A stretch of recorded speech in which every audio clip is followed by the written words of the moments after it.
Afternoon, Calvary. I've been neglecting these videos in the last couple of weeks, and I don't really have a good excuse for that, so forgive me for that. But anyways, I just wanted to get us caught up on where we're at in the reading plan here in Deuteronomy. We introduced Deuteronomy several weeks ago from the pulpit, and that video is up on YouTube and on the app.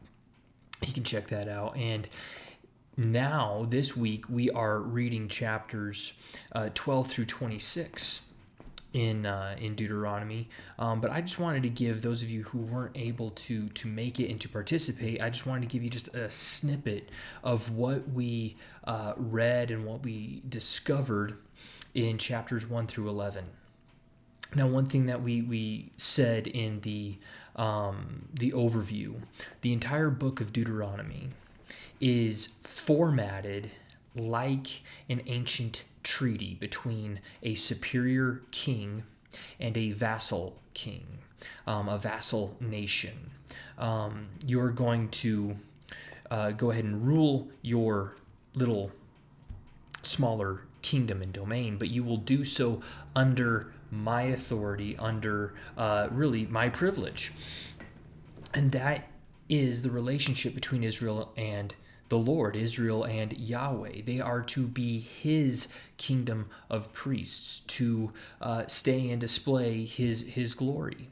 That is the nature of their relationship, and that is exactly how the book of Deuteronomy is laid out, just like an ancient treaty between a vassal and a superior king. We have intact ancient treaties of this variety between greater kings and lesser kings, and the way that they're laid out is exactly the way Deuteronomy is laid out. And so how does a treaty like this begin?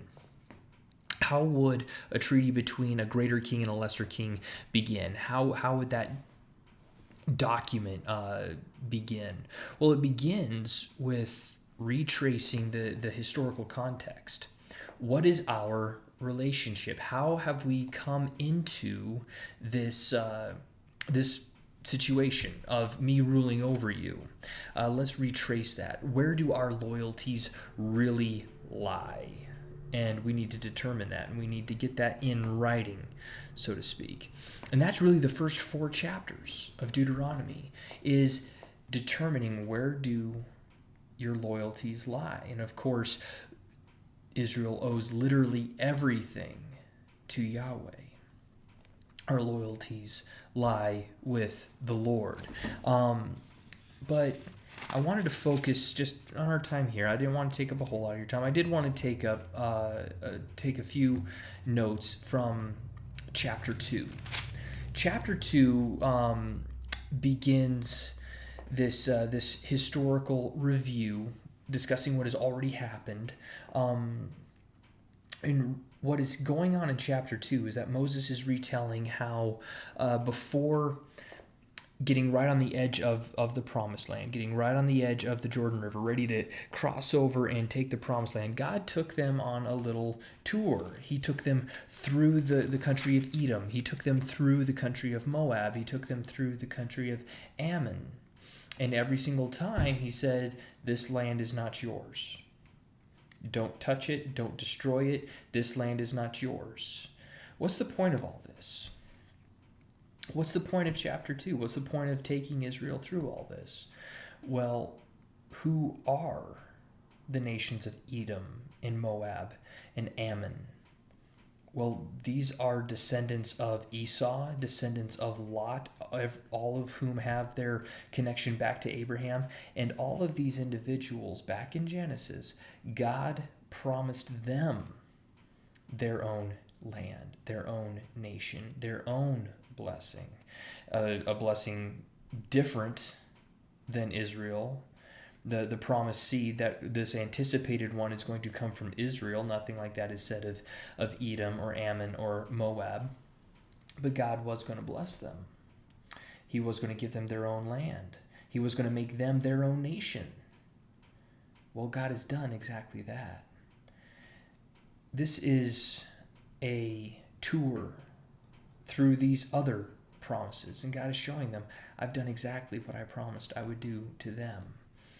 This is not yours. Yours is across that river. Yours is over there. If I have kept my promise to these nations, what makes you think I'm not going to keep my promise to you? That's how chapter 2 fits into this kind of historical context of chapters 1 through 4. And that was part of our discussion this last Lord's Day.